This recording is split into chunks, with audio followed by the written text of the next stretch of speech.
We are live. And Carlos, do you want to do do you have a new intro? Have you workshopped it? I have not. Food Tech News Show All right. starting right Kind of low, now. kind of low energy, but that's okay. And Oh, that's my dog. and this is gonna be a show full of dog noises. Yeah, I'm gonna mute myself. And I'm going to introduce you, Kristen. Kristen Hawley, thank you for joining us. And Kristen, I've known you for a few years now. You're a longtime food tech, restaurant tech journalist that's written for tons of publications. You just had a story come out in Fastco, and we'll be talking about it.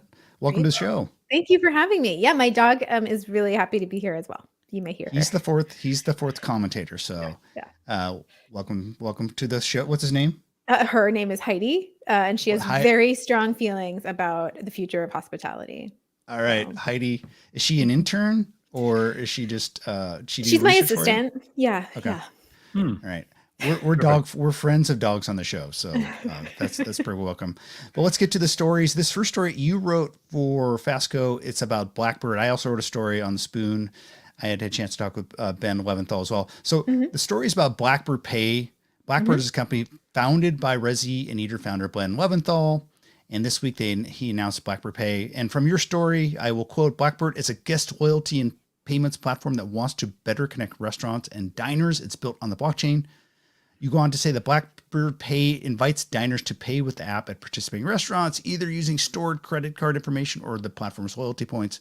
And they charge restaurants a 2% processing fee, which is lower than the typical fee. I think it's like 3.5% if you're doing credit card fees. So Kristen, you've probably known Ben for a long time, as have I, and it's an interesting development for them. What did you make of this?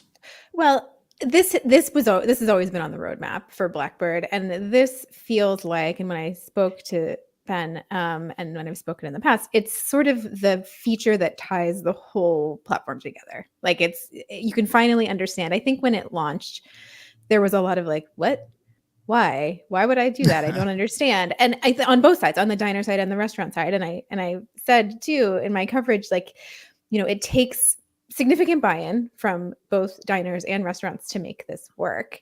But what they are doing with the introduction of payments, and specifically allowing payments with their proprietary token, is that they are tying the entire experience together, because guests earn this token, what I refer to as loyalty points at the top of the story for purposes of explanation.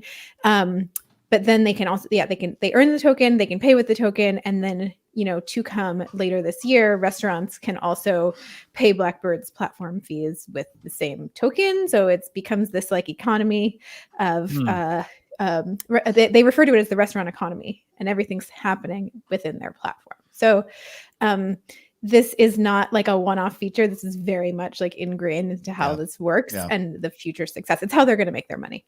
So big deal. And the way Ben explained it to me is it's not like a rip and replace system where you might come in and replace a Toast or a Square. It's an overlay that works with those existing point of sale systems.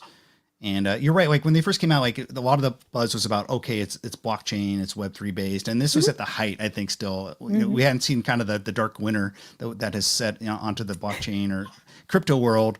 But they've always kind of kept that. It's been a thing, but Ben hasn't overplayed that card, I think. No, they've done a good job of being like, here's the utility. And if you care, here's how it's built. And here's the Web3 thing.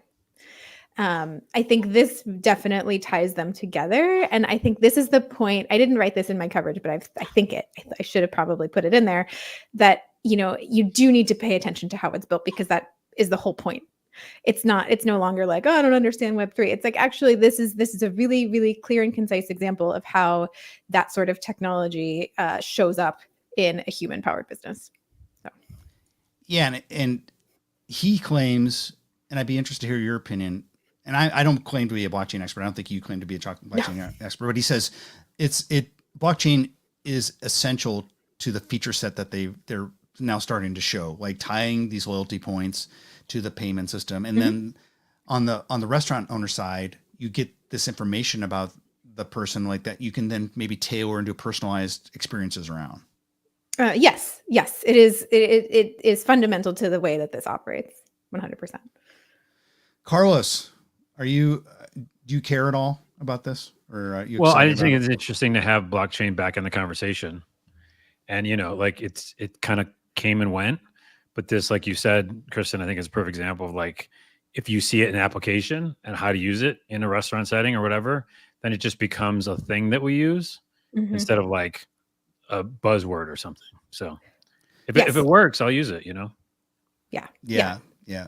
And unlike, I mean, I don't know if the name Adam Brotman rings a bell, but he had some news this week. I didn't feature the story, but he's now with 4and3. He was head of digital for Starbucks, and he came out this week with the news from his now, I guess, reskinned company that is an AI lab.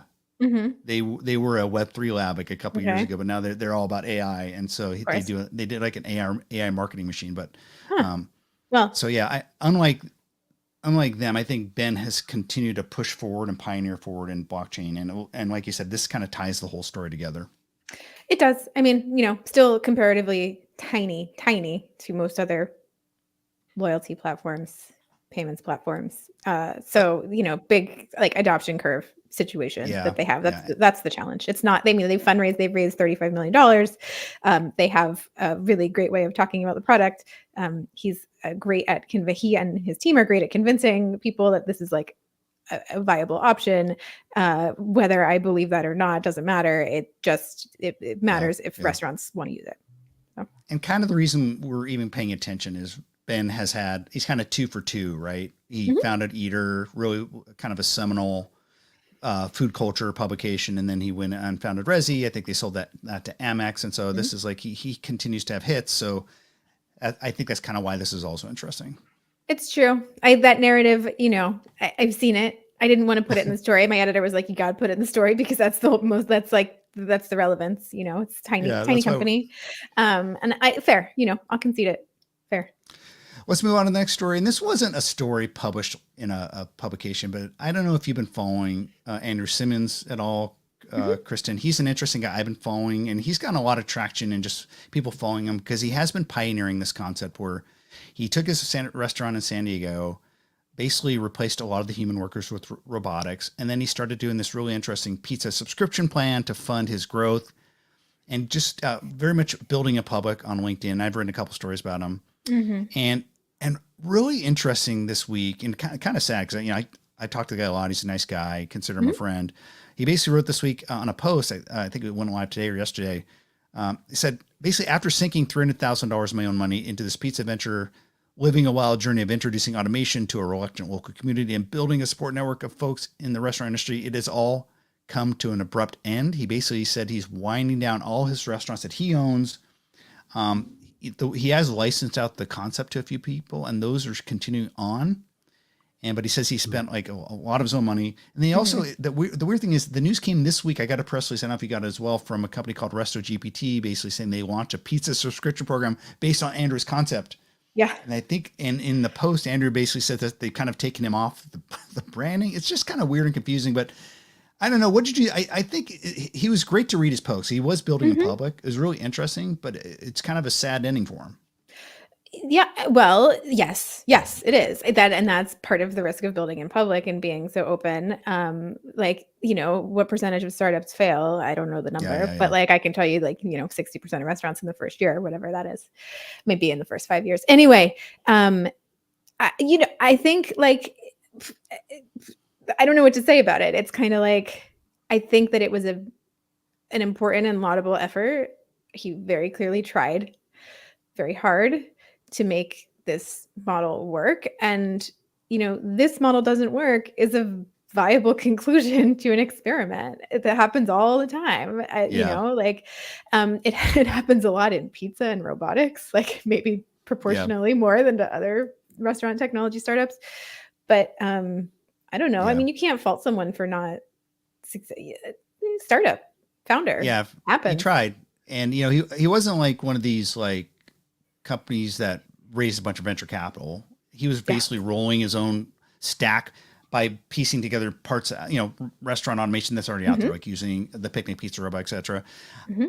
The one thing I thought when he was expanding quickly is I thought, why are you going to Philadelphia and doing it in all these different states when most restaurant expansion I see is usually in like a certain geographic area. Just look at Wonder, for example. They've raised a ton of money. It's all in the New York, New Yeah. Jersey area.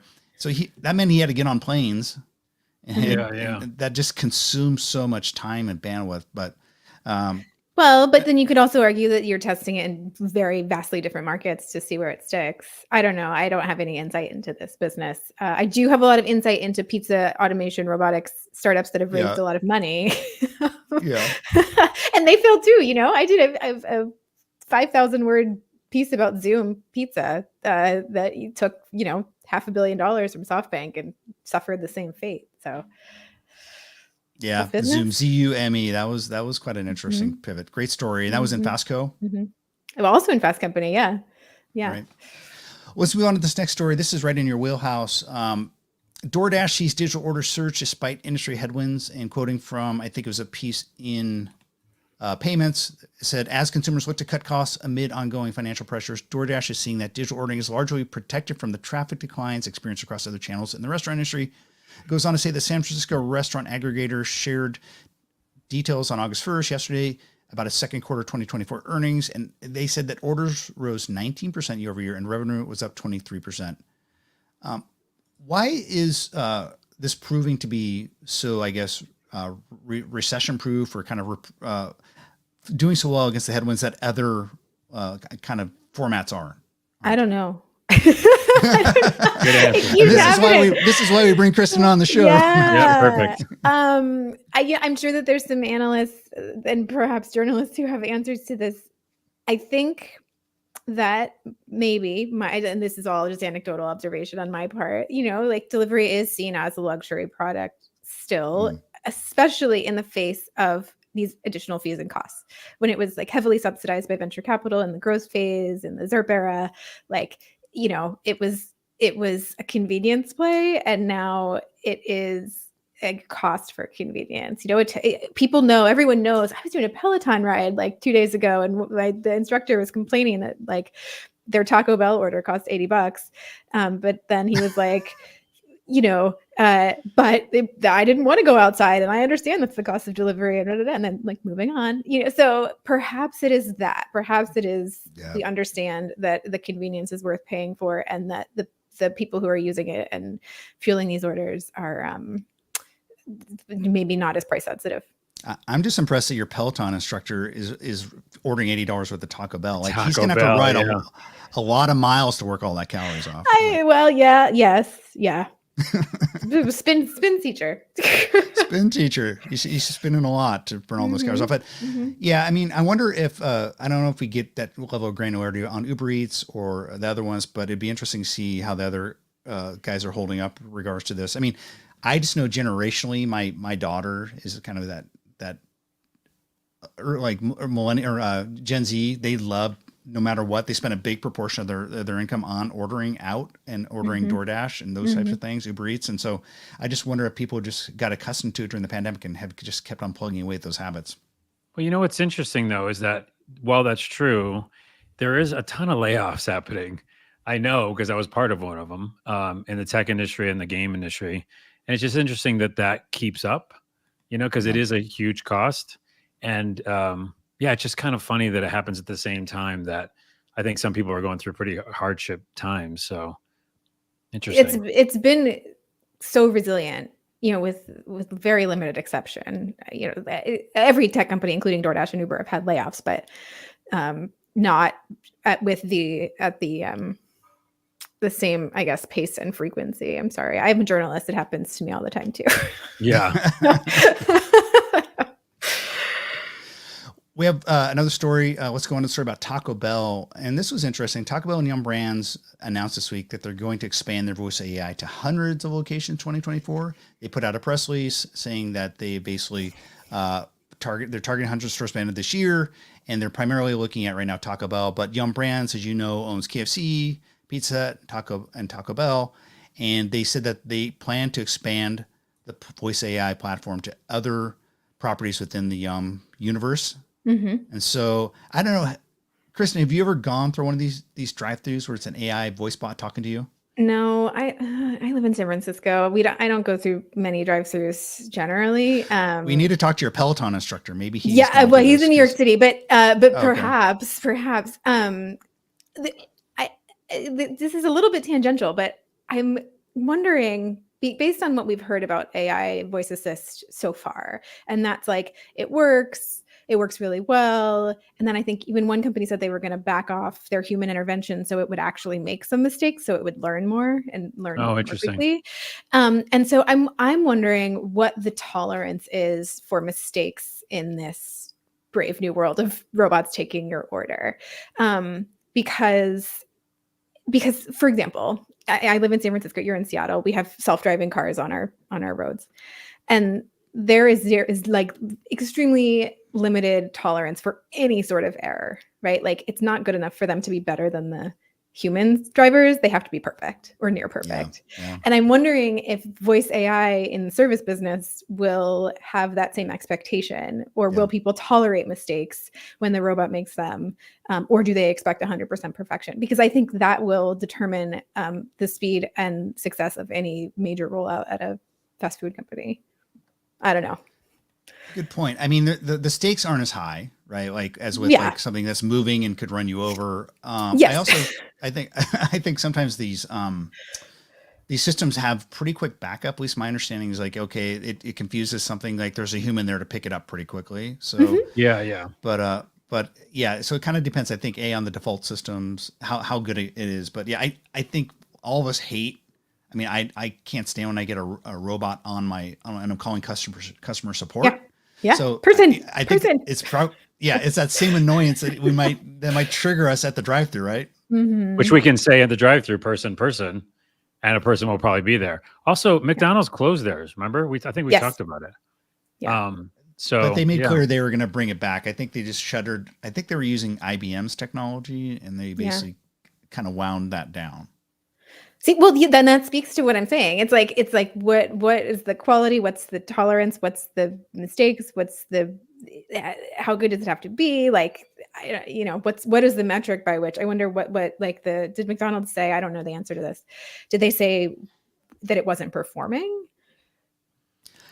I think that they were very general and high level. I think partly because they didn't want to maybe insult IBM in public. I think they kind of framed it as, hey, we're just experimenting. We're trying lots of technologies. I don't know. I don't want to say that IBM's technology wasn't up to the task. You just don't know. I feel like, they're going to be they're going to be very careful, because McDonald's, I think, just is going to be very cautious on that stuff. Anyway, so yeah. I think it was just a bunch of errors, and those errors were going public, and so they didn't want to. They wanted to save face kind of quick. And by the way, to finish this story, I normally do some AI pictures. So I put in futuristic taco drive-through. Right. Here's one. It's kind of got a retro drive-through vibe too, though. Yeah, both these are interesting, kind of like neon, weird, retro too. But yeah, the robots are helping there. And then this is the other one, which is kind of cool looking. I bet someone would build that. Yeah, it's like something like those, Elon Musk would build at like a charging station or something. A&W, remember A&W comes out and gives you your food? It seems like that. Yeah. Sonic. All right. Okay. I mean, that is the description. That's the description of his drive-in movie theater, isn't it? In LA area, he basically has, you can drive up and charge your Tesla, and then they're playing movies there, and people come on roller skates to bring you food. I think that's. I haven't checked in on that store for a while, but let's move on to this next story. Amazon gave a really interesting peek behind the scenes, or under the hood, or however you want to phrase it. Yesterday, John Jenkins, people who know him from the Smart Kitchen Summit world, JJ, he's now running Just Walk Out for Amazon. And he basically gave a tour to some journalists and also wrote a post about their new model. And it says it's a lot more efficient than the previous model. The previous model was built on 2018 technology, and because of that, it was fairly limited, and they processed all the inputs sequentially. So when there were complex situations in Just Walk Out, like a bunch of people trying to access the same freezer aisle at the same time, the computers would get confused, which meant a lot of cleanup when you were at checkout. Apparently now this new system processes all these inputs simultaneously, the images, the sensor information, the weight information, if you pick stuff up off there. And so I think this is interesting. Carlos, did you ever go to Just Walk Out in downtown Seattle? I did, and I think I used it. Yeah, I used it like once. I was like, I don't think I need this. It's a weird feeling. We've talked about this before. It's a weird feeling. Kristen, have you ever gone into one of these and walked out with everybody? Maybe at an airport. Are they in airports? Were they in airports? I think they're in airports. Yeah. Stadiums too. Yeah. Yes. Also, yes, weird and fine. And like, okay, I get, I think this is another one of those consumer tolerance questions. Yeah. Like if this like groundbreaking new technology that makes it easier for you actually just like makes the line longer at a different part of the experience. It's not really doing anything. So sure. I think where I like it is at stadiums, because that's a time where I actually do want to get back to my seat really quickly. So if they can expedite that, where I can get in, get out, just pick something up, run out, grab my bag of chips, get back to and watch the ball game. Mm-hmm. That makes sense. It makes sense that they also pulled it out of their fresh stores, because I think, and then they never put it in a Whole Foods, because Whole Foods to me is always like one of those where they have more of a white glove experience, where the cashiers want to talk to you. But well, it sounds like Kirsten, you're not a fan though. Just generally, you're kind of skeptical. Not skeptical, just more like, I mean, how much time, money, effort needs to go into this like innovation that do we really even need it? Like, who's asking for this? Kind of thing. And like, Carlos how will is it be asking for used? Yeah. Are you? No? Me? Carlos? I'm not asking for it at all. No. Yeah, I just there are some things that the technology business likes to optimize. I'm making air quotes, and I'm not always sure if it's an optimization. And that's when you see me get skeptical. Michael likes to call me out for being skeptical of new things. That's fine. No, I appreciate it. I actually appreciate that. All right. Last story is a fun one. And this actually isn't breaking news or anything, but my daughter, who is on social media a lot, sent me this little Instagram of this kind of crazy looking restaurant experience. And I went and looked into it. It's called Le Petit Chef. And it's this immersive dining experience. And I don't know if we can show the video or not. I'm gonna show the video. It's a minute long. So you can turn our audio on. I don't know if we just play it for a little while. It'll turn our audio off. Just so people get a taste, and we'll here go go the podcast.